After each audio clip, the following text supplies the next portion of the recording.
let's get on with it then. So the subject is the historical and literary presence of stress and overwork, or let us say vexations and exhaustions, pathological entities associated with modernity.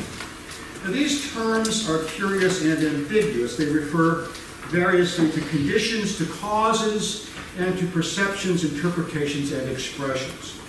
They are critical. One shouts stress not as diagnosis, but as accusation and explanation. And I may ask my employer, what about the over in overwork don't you get? Subjectivity and objectivity are supposed to mesh. In claiming to be stressed out, I draw on the authority of the term's articulator, the physiologist Hans Zela of the mid-20th century. But no one asks for a physiologist's proof, just as I never need to supply a gut assay to claim a digestive upset. Stress has a letter of cultural credit, and it's important credit. With it, we claim relief. Now, these conditions are associated with modernity, and that seems right culturally, but wrong biologically.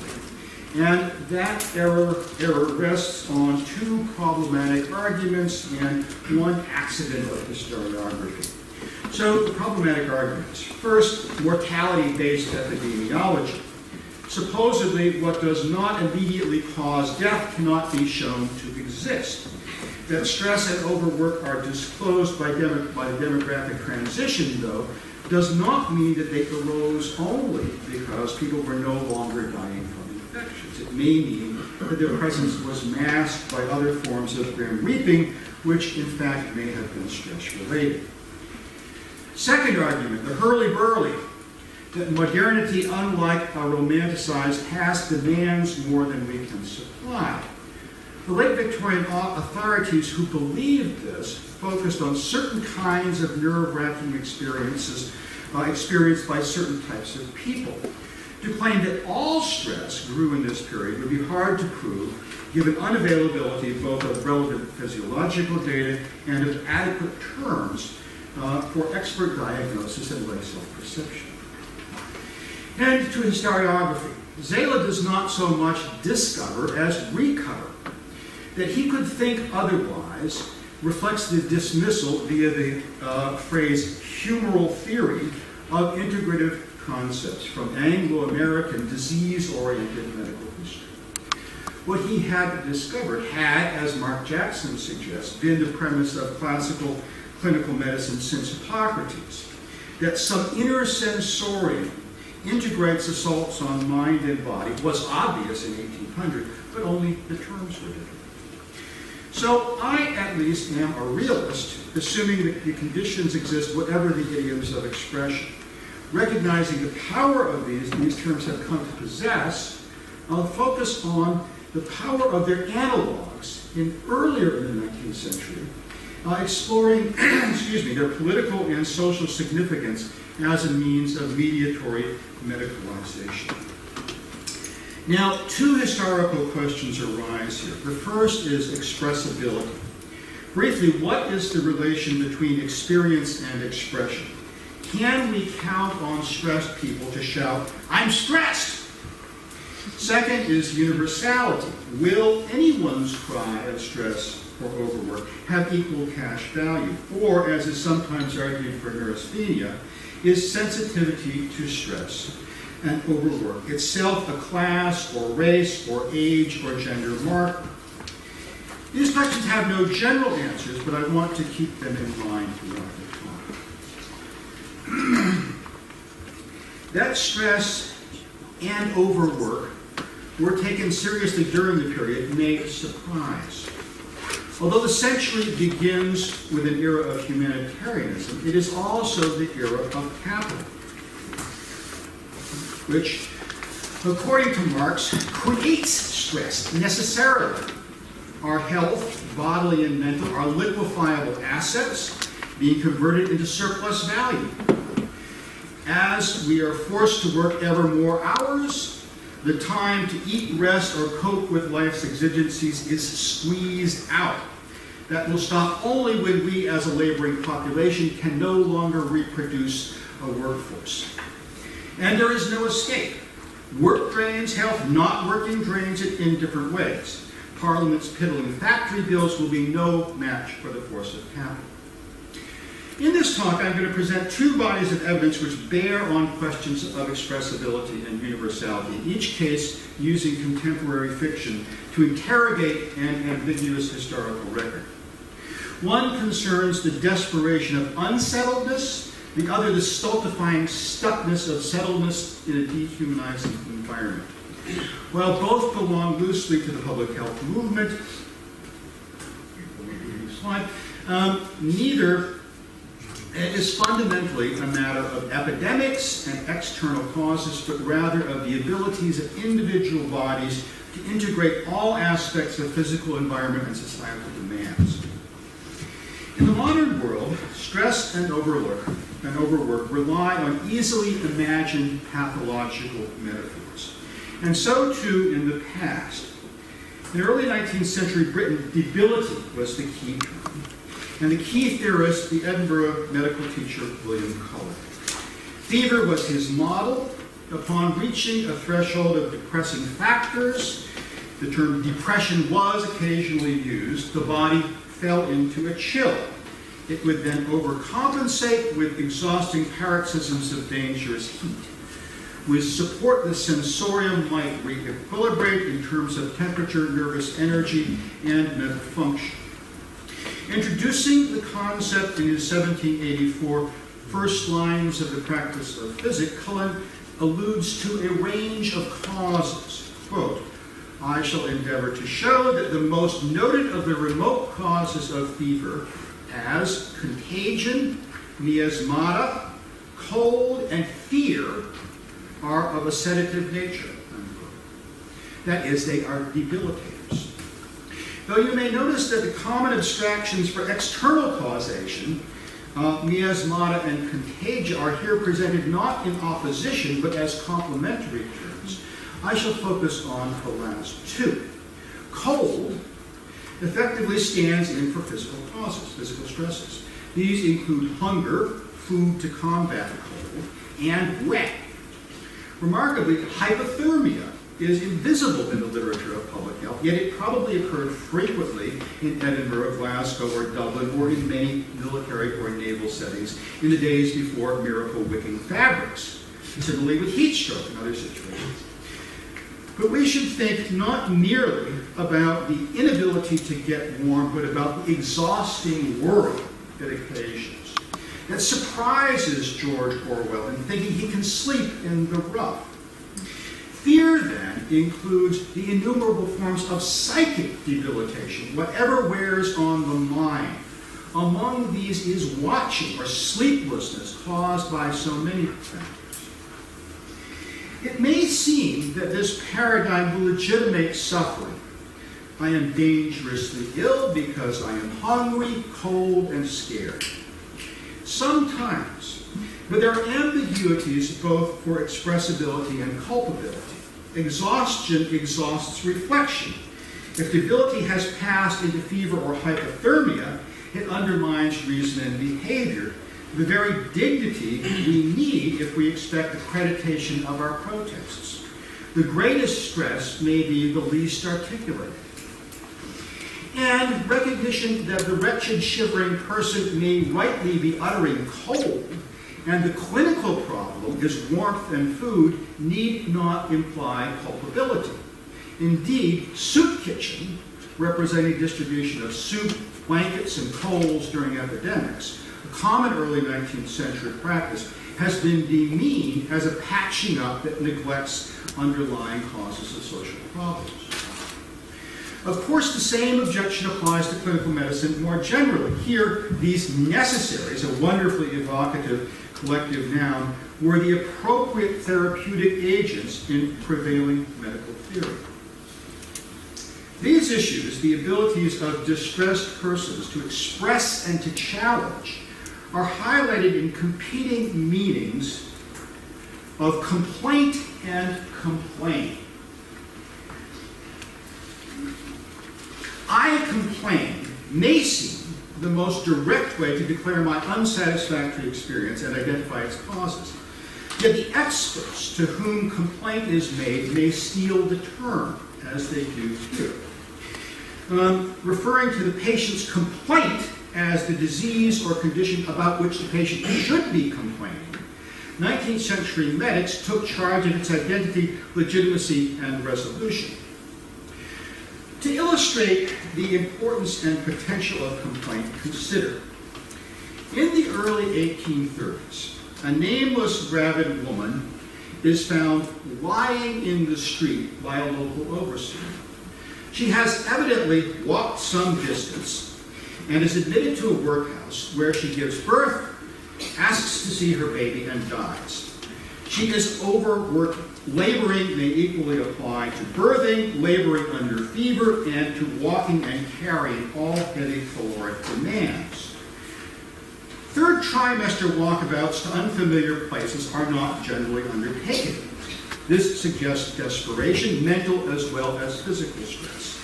Knowing what we know of contemporary mores and bastardy laws, we may assume ostracism too. She is in need among persons who do not know her and may despise her. Tea would help, but no one offers. We are invited to see her death as accumulative, exhaustion and exposure, compounded with abjection and hopelessness.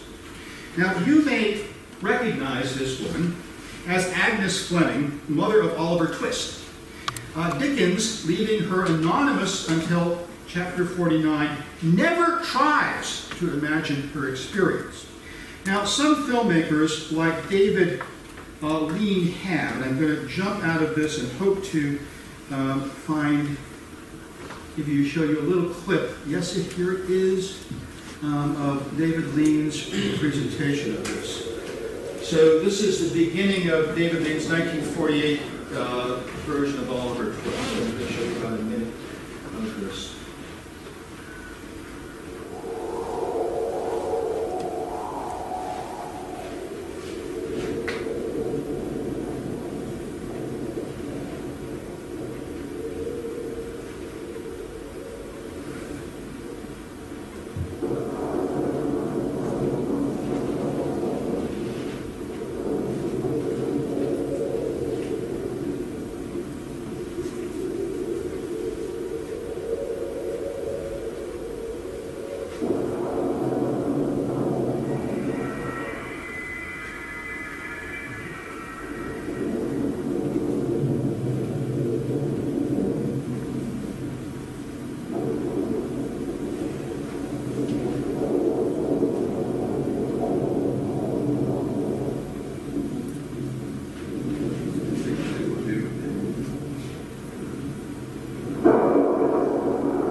So there you can see a filmmaker who has decided to talk about stress in multiple ways. So the expression on her face, it's rainy. There's this wonderful thorn bush that comes in there to sort of say, this woman is somebody who is suffering from whatever thorns might symbolize. So, anyway, okay, we're going to go over twist and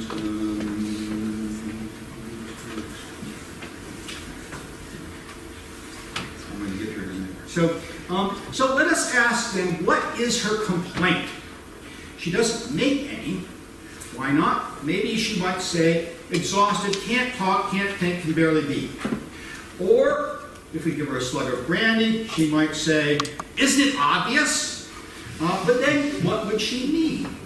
Would she adopt the identity Dickens gives her of weak and erring, yet vaguely saintly fallen woman?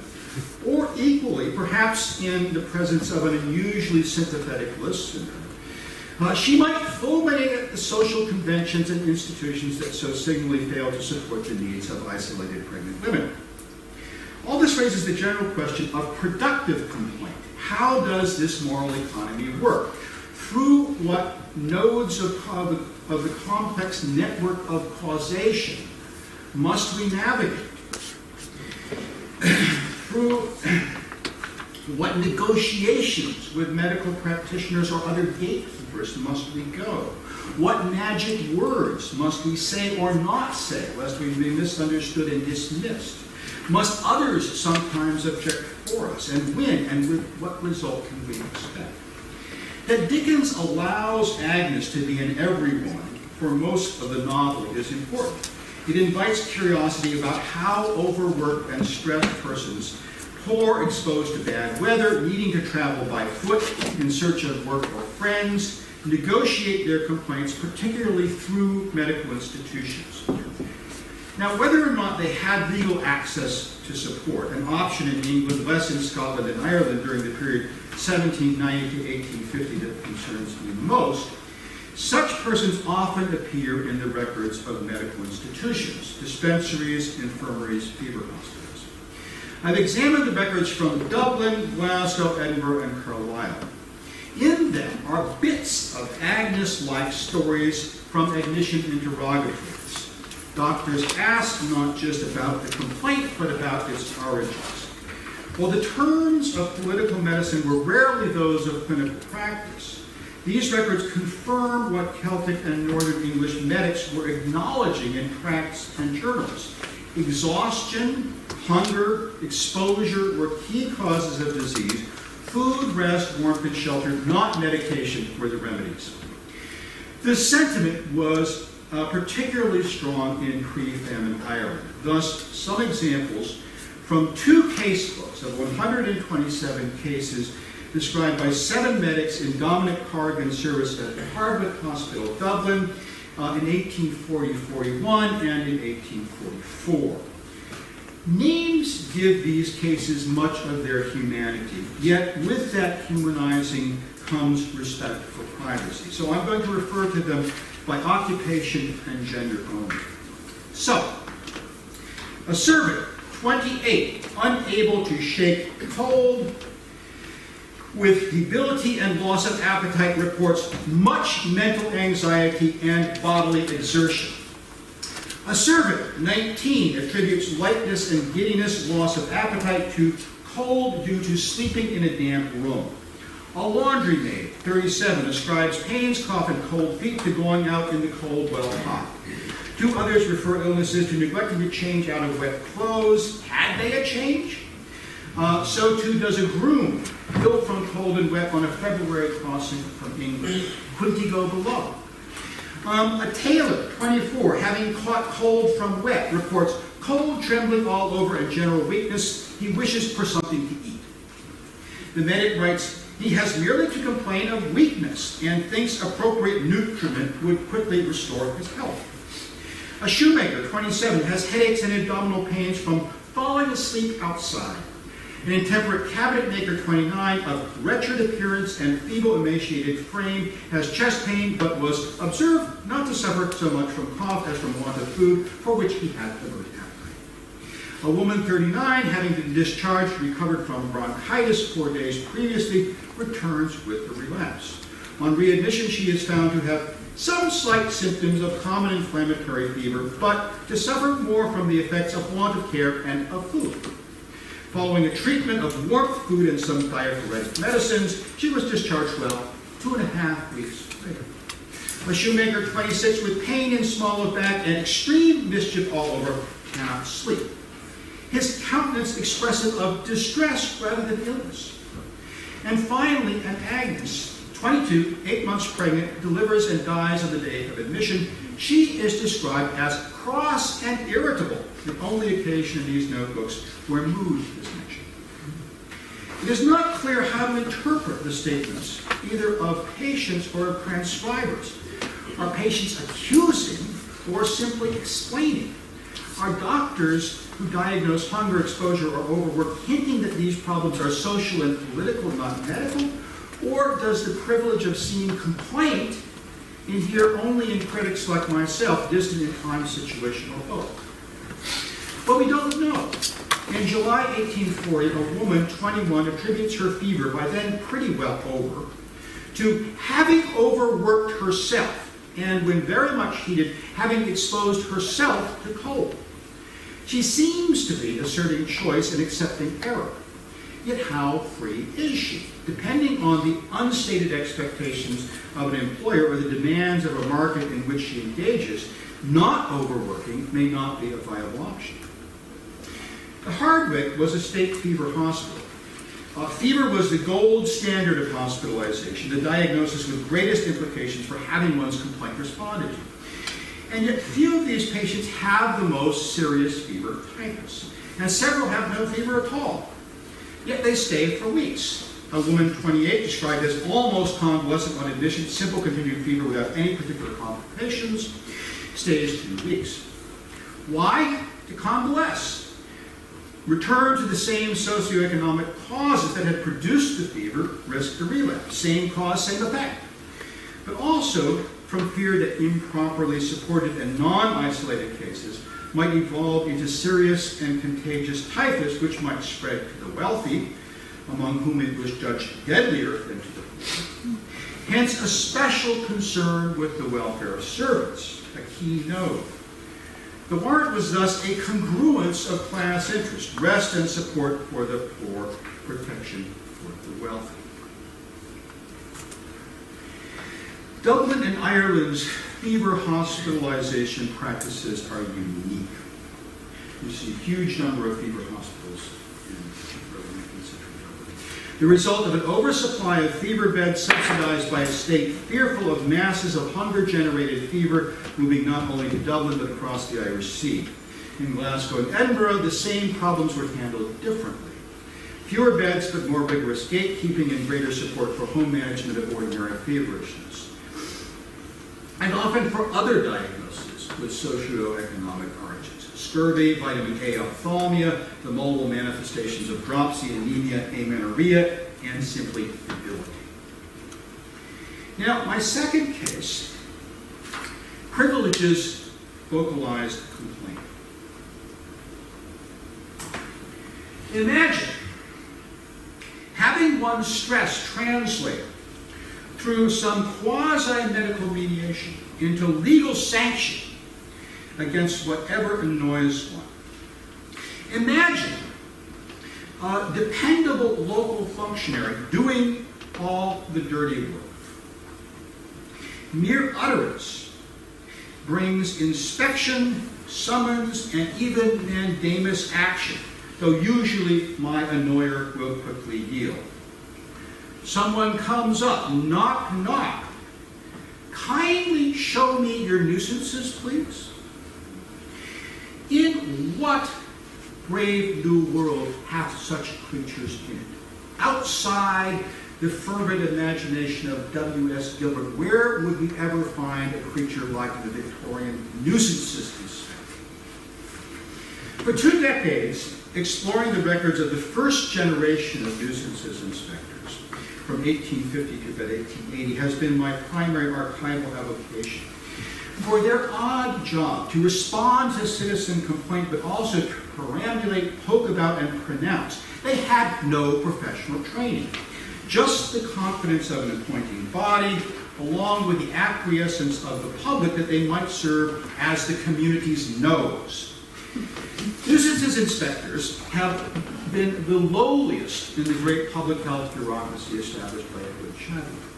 Chadwick was indeed responsible for initiating their universal appointment in English towns. He saw the inspector, and excuse the anachronism, as a sort of sanitary Boy Scout, cheap and obedient, unlike the querulous doctors with their expectations of food for their patients and high salaries for themselves.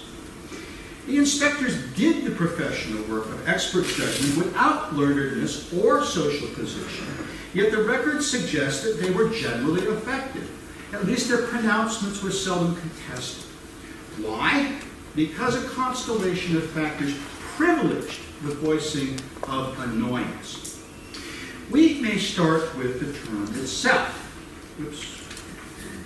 Okay, here we go. Yes, okay. Nuisance derived from the French for annoyance. But annoyance itself had a broader meaning than it now does. Well into the 18th century, it could refer to physical damage. Thus, we see reference to roads being annoyed by trash or rubble. They are not being personified with this capacity for taking offense. Rather, annoyance was used as we might use injury or harm. These may refer equally to persons or non-humans, but have a gravitas that no longer inheres in an utterance of annoyance, which tends to be regarded as a private peak or even an index of one's insufferable affectation. Next was the heritage of law. The inspectors successfully conflated different traditions of public and of common law private nuisance. Both in various ways concern the enjoyment of property, not health. Thus references to seemingly insanitary nuisances like pigsties may be objectionable not as sources of miasms, but simply because they stink. Yet coupling such aesthetic objections to health gave them greater clout while broadening the range and popularity of health-based religions. Third came customary modes of mediating conflicts of communal life. Institutions of environmental and social management, courts, leet, or sizes of nuisance, had been features of medieval times. Usually these had involved committees of inspection and conventions of adjudication. Mediation for common good was well accepted. And finally, through the mechanism of a universal nuisances inspector, who would be both local and central functionary, Chadwick brilliantly hitched this localist legacy to his state-building agenda by the famous and dubious equation, all smell is disease. In the resulting escalation, anyone's annoyance became actionable intelligence and state business. The inspector's work was tutelary, too. If people weren't complaining, he was to educate the senses as to what should annoy, whether it be their own responsibility, that of a landlord, or even of a public authority. Aiding this work was the mechanism of class formation, so elegantly articulated by Norbert Elias. Like the princess and the pea, we manifest and measure class as annoyance. Thus, public health, reinforced by the authority of a statistical science, wielded by a scientifically governed state, underwrote aspiration. What rich cultural capital this inspector had. Before becoming minions of medical officers of health in the 1890s, inspectors operated relatively independently. Records are spotty, but among the best are those for the East Midlands brewing and coal town Worksop. The first inspector whose records I encountered in the wonderful archive at the Bassett Law Museum was Henry Mellors, who shares a surname, as some of you will know, with Oliver Mellors. Well, sort of a surname, it's not quite spelled. With Oliver Mellors, who, as you may know, is the gamekeeper in Lady Chatterley's Lover. So excuse this sort of facile jump, but it was the jump that I made, and it's proven, I hope, to be proven. Anyway, so here's Henry Mellors. This is what I found, and here is a local East Midlands gamekeeper of the period who might well be the person in Lawrence's novel. So this takes us, again, a literary allusion, to think about how Worksop related to the fictional town of Tevershall, the Knox coal town in the novel, which is based on Lawrence's boyhood home of Eastwood, about 30 miles away from Worksop in Knox. So think about these two Mellerses together, is what I want to use for the last part of the talk. Clifford Chatterley inherits the town of Tevershall and its coal pit. And however aloof to capitalism, Lady Connie shares its privileges of critique.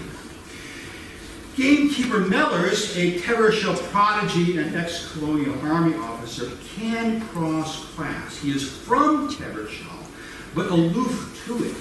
Gamekeeping and nuisances inspecting, too, are professions, yet servile professions, yet authoritative in their own sphere. Both bring authority and empowerment. In Tevershall, Lawrence explains, the cash nexus dissolves any sense of health and beauty, and with it, all possibility of challenging the conditions of existence. He and his characters despise Tevershalians and have written them off. They speak variously of a terrible, seething welter of ugly life, a place of universal blackness, of misery, bitterness, and ugliness, of futility, futility to the nth power, of dismalness soaked through and through everything. And Connie fears the industrial masses. They seem so weird to her. But where Oliver withdraws into the woods to his pheasant chicks and finally to Connie, Henry engages. Worksop had about 11,000 people by the mid-1880s. Even before the discovery of coal in the 1860s, it had been viewed as a sanitary disaster. A Board of Health inspector in 1851 cited high death rate and squalor. Yet from 1871 to 1886, the weekly summaries in fine hand and routine and responsiveness by Mellors and his successors. So, oops, where did that go? I think I've lost a slide. Okay, anyway, we'll go.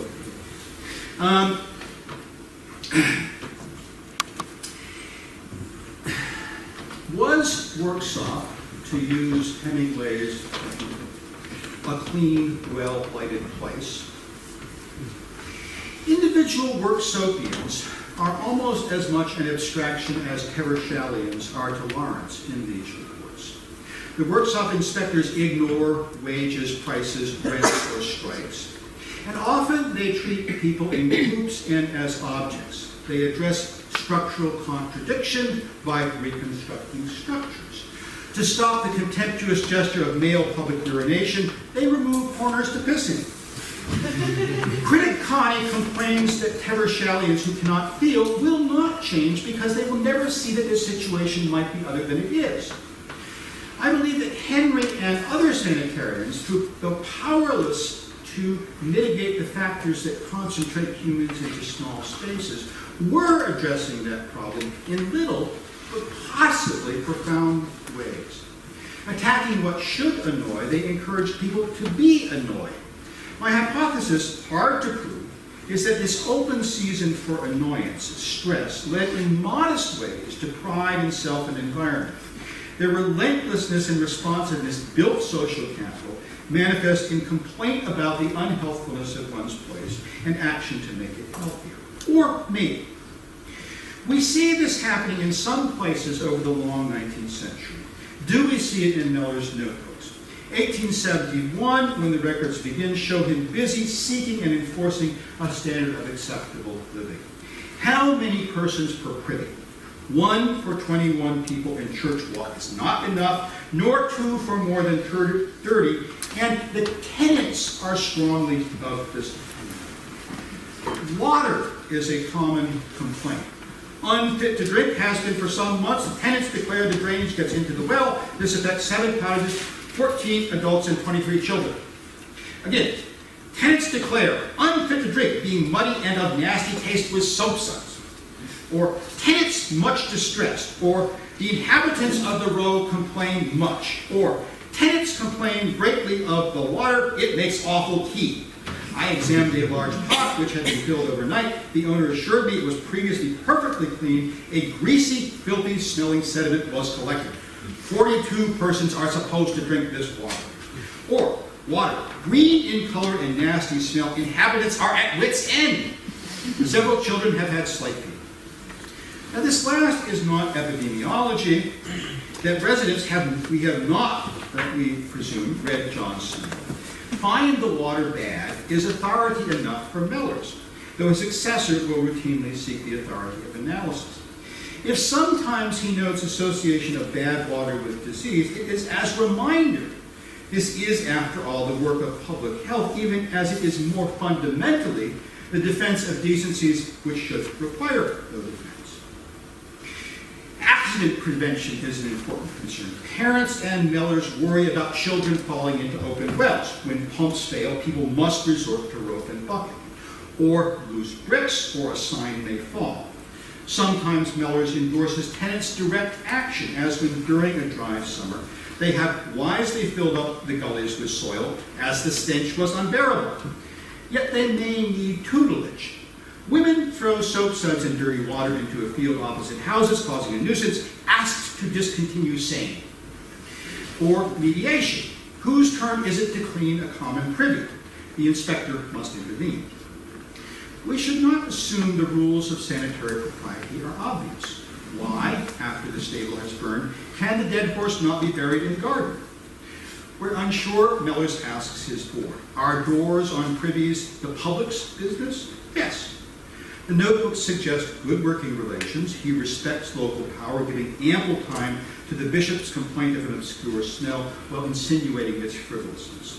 He feels free to suggest policy initiatives like eliminating pigsties, challenges developers, a discredit to the town and its sanitary authorities, demands major repairs, entire reconstruction of a row of privies and washhouses, regulates nuisance industries, gas line must instantly be barged out of town. Ironically, among the malefactors is a non-complying Chadwick, or a non-complying landlord, Mr. Edward, not Edwin Chadwick, and kind Chatterley visits Chadwick Hall.